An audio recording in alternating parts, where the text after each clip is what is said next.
Hello दोस्तों, नमस्कार। तो जैसा कि आप सभी जानते हैं, मैं हूं नवीन और स्वागत है आपका हमारे YouTube चैनल टेक्निकल विजन में। दोस्तों, 2 दिन पहले मैंने एक वीडियो बनाया था कि झारखंड ITI अनुदेशक बहाली 2021 कब आने वाली है। तो जैसा कि आप सभी को पता है, सरकार के द्वारा सभी विभागों से नियमावली, रिक्त पदों की जो सूचियां हैं, अनुसूची, वो मांगी गई थी। तो हमारा जो विभाग है ITI, जो श्रम नियोजन विभाग के अंतर्गत में कार्य करता है, तो उसके द्वारा नियमावली कैसे किन किन पदों पे रिक्त है वो विभाग को यानी कि सरकार को भेज दिया गया था। अब सरकार की इच्छा शक्ति के अनुसार ये वैकेंसी आपको 2 महीने में, 3 महीने, 5 महीने में या साल भर बाद आपको देखने को मिलेगी या नहीं, ये सरकार की इच्छा शक्ति के ऊपर डिपेंड करता है। लेकिन इतना ये सच्चाई है कि ITI के बहुत से पदों पर, खासकर इंस्ट्रक्टर के यानी कि ITI टीचर के पदों पर बहुत सी रिक्त हैं। तो वैकेंसी कभी न कभी तो जरूर आएगी। हालांकि हम लोग यहाँ पे उम्मीद कर सकते हैं कि 2021 में ये वैकेंसी आपको देखने को जरूर मिलेगी। तो इसका जो नियमावली है विभाग के द्वारा जो सरकार को भेजी गई है, वो 1 तारीख को नियमावली जो सरकार को भेजी गई है, उससे रिलेटेड मैंने वीडियो पिछले 2 दिन पहले ही बना दिया है। उसका जो वीडियो का लिंक है हमारे आई बटन पे मिल जाएगा।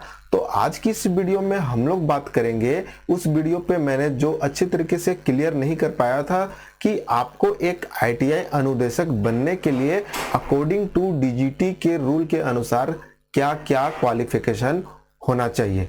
तो चलिए, इसके लिए हम लोग चलते हैं DGT का ही एक डॉक्यूमेंट को देखते हैं, उसमें क्या क्या बातें बताई गई है।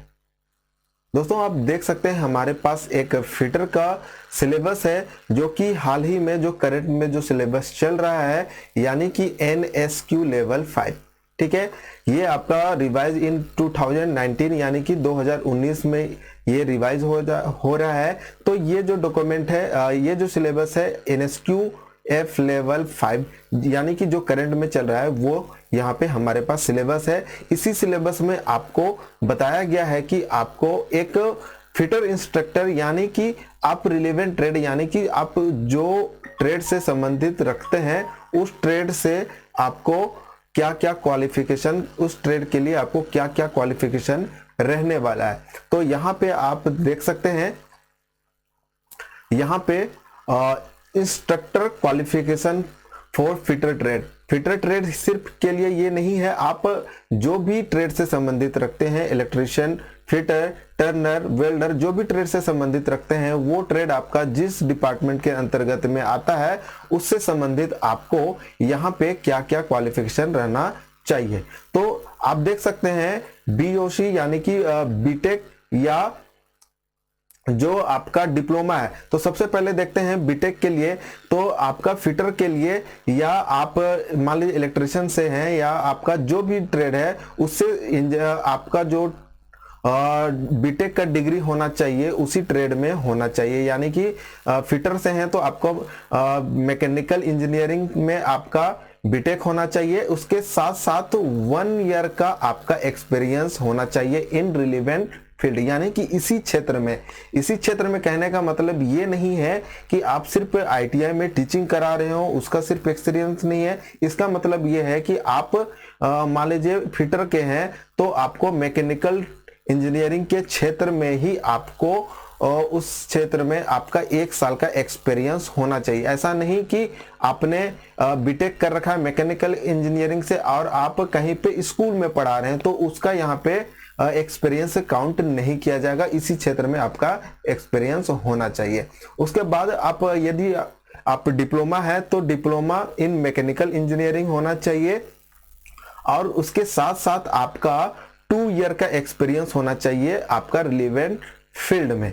उसके बाद आपका, यदि आप ITI पास हैं तो आपके पास NTC या NAC pass in the trade off fitter trade में आपका NTC सर्टिफिकेट होना चाहिए। उसके साथ साथ 3 साल का एक्सपीरियंस उसी क्षेत्र में आपका होना चाहिए।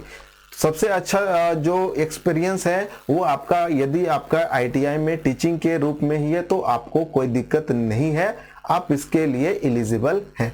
और सबसे इंपॉर्टेंट यहाँ पे आप देख सकते हैं एसेंशियल क्वालिफिकेशन, तो relevant national craft instructor certificate यानी कि NCIS, NCIC यानी कि जिसे हम लोग CTI भी कहते हैं। तो सबसे एसेंशियल क्वालिफिकेशन यहाँ पे DGT के द्वारा यहाँ पे मांगा जाता है या आपका होना चाहिए। 2021 तक DGT ने साफ कहा है कि 2021 तक जितने भी प्राइवेट या गवर्नमेंट ITI हैं उसमें CTI होल्डर ही अनुदेशक होने चाहिए। यहाँ पे ये आपका ये तो रह गया आपका ट्रेड थ्योरी के लिए। उसी प्रकार आप यहाँ पे देख सकते हैं वर्कशॉप कैलकुलेशन एंड साइंस के लिए आपका यहाँ पे बीटेक है आपका, तो उसी क्षेत्र में यानी कि इंजीनियरिंग फ्रॉम AICTE UGC, इसके क्षेत्र में आपका engineering college university with 1 year experience, इसके लिए भी बीटेक के लिए 1 ईयर एक्सपीरियंस होना चाहिए। 3 ईयर डिप्लोमा इन इंजीनियरिंग, साथ साथ 2 साल का एक्सपीरियंस, और NTC यानी कि ITI ट्रेड के लिए NTC पास यानी कि ITI पास होना चाहिए। ITI जब आप पास कर जाते हैं तभी आपको NTC सर्टिफिकेट मिलता है या NAC यानी कि नेशनल अप्रेंटिसशिप सर्टिफिकेट आपको मिलता है। उसके साथ साथ इसके लिए भी आपका CTI यानी कि NCISC सर्टिफिकेट आपके पास होना चाहिए, यानी कि CTI यहाँ पे DGT के द्वारा कंपलसरी बताया गया है। अब हम लोग बात करते हैं कि 2017 में ये जो अभी नियमावली जो भेजी गई है ये कुछ नया नियमावली नहीं है। ये 2017 में जो विभाग के द्वारा तैयार किया गया था नियमावली, उसी को संशोधित करके 2021 में 1 तारीख को ही विभाग यानी सरकार को भेजा गया है। तो हम लोग देखते हैं कि 2017 में एजुकेशनल क्वालिफिकेशन क्या रखा गया था एक ITI अनुदेशक के लिए। तो अब आ जाते हैं हम लोग 2017 में जो नियमावली बनाई गई थी उसमें क्लियर बताया गया था कि क्या क्या क्वालिफिकेशन रहने वाला है। हालांकि इसका सुधार करके ये बोल दिया गया है कि आपका जो क्वालिफिकेशन है वो DGT के रूल के अनुसार ही रहने वाला है। तो यहाँ पे देख सकते हैं, यदि आपने 2017 का नियमावली नहीं देखा है तो इसका लिंक हमारे वीडियो के डिस्क्रिप्शन पे मिल जाएगा, वहां से आप जाके देख सकते हैं। इसे मैं कुछ सुधार करके 2021 में जो 1 तारीख को भेजा गया है वो इसी को सुधार करके कुछ बनाया गया है, नया संशोधन करके बनाया गया है। तो यहाँ पे आप देख सकते हैं अनुसूची, यहाँ पे पद ये नहीं सभी पदों का है। तो पहला जो पद है यहाँ पे व्यवसाय अनुदेशक, ड्राइंग अनुदेशक, गणित अनुदेशक या आपका ट्रेड अनुदेशक। तो इसमें सीधी नियुक्ति 100%। इसमें व्यवसाय अनुदेशक के लिए आपका क्या अपेक्षित योग्यता होना चाहिए, क्या क्वालिफिकेशन होना चाहिए। तो संबंधित व्यवसाय से ITI उत्तीर्ण अथवा डिप्लोमा या डिग्री यानी कि बीटेक होना चाहिए। साथ साथ 5 वर्ष का अनुभव होना चाहिए। 5 वर्ष का अनुभव का मतलब यहाँ पे ये है कि मान्यता प्राप्त औद्योगिक प्रतिष्ठान से या राज्य या केंद्र सरकार से मान्यता प्राप्त तकनीकी संस्थान से आपका 5 वर्ष कहाँ से काउंट किया जाएगा, जो आपका अध्ययन अवधि है। यानी कि आप ITI आपका 2 साल का होता है, साथ में 3 साल का एक्सपीरियंस, यानी कि दोनों मिलकर आपका 5 साल का होना चाहिए एक्सपीरियंस। इस तरह से यहाँ पे बातें बताई गई है। उसी तरह से डिप्लोमा के लिए क्या कहा गया है, डिप्लोमा होता है 3 साल का, साथ में टीचिंग एक्सपीरियंस होना चाहिए, एक्सपीरियंस होना चाहिए 2 साल का। तो इस तरह से 5 हो गया।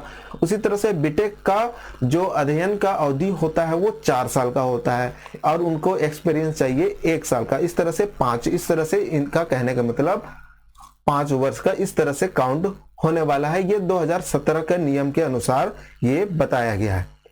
उसी तरह से ड्राइंग अनुदेशक के लिए भी सेम है। तो यहाँ पे आप अंदाजा लगा सकते हैं कि आपका क्वालिफिकेशन क्या है। जो DGT का रूल है उसी के अनुसार क्वालिफिकेशन रहने वाला है। अब मुद्दा यहाँ पे है कि बहुत से कैंडिडेट CTI या नॉन CTI कंपलसरी होगा या नहीं होगा। तो ये जब फाइनली एडवर्टाइजमेंट आ जाएगा, नोटिफिकेशन आ जाएगा, तभी पता चलेगा। अभी कोई हम लोग यहाँ पे कंफर्मेशन नहीं लगा सकते हैं कि आपका क्या यानी कि कंपलसरी CTI होने वाला है या नहीं होने वाला है। हालांकि यहाँ पे मुद्दे की बात यह है कि आपका झारखंड में सीटीआई कॉलेज है नहीं, एक सीटीआई कॉलेज है जमशेदपुर में, जहां पे सिर्फ आपका फिटर ट्रेड का जो है सीटीआई मतलब कराया जाता है। तो बाकी सब्जेक्ट्स के लिए, इलेक्ट्रिशियन के लिए, टर्नर के लिए, वेल्डर के लिए सीटीआई, बाकी जो भी ट्रेड है उनके लिए झारखंड में कोई कॉलेज नहीं है। तो इसके अनुसार भी सरकार निर्णय करेगी। तो खैर आप बताएं कंपलसरी होना चाहिए या नहीं होना चाहिए। और बाकी और भी डिस्कशन के लिए हमारे वीडियो के डिस्क्रिप्शन पे आपका टेलीग्राम का लिंक मिल जाएगा, वहां पे ऑलरेडी बहुत से कैंडिडेट हैं, आप भी वहां पे जुड़ जाएं। इससे रिलेटेड हम लोग और भी डिस्कशन कर सकते हैं। तो आज के लिए इतना ही। उम्मीद करता हूं वीडियो आपको पसंद आया हो।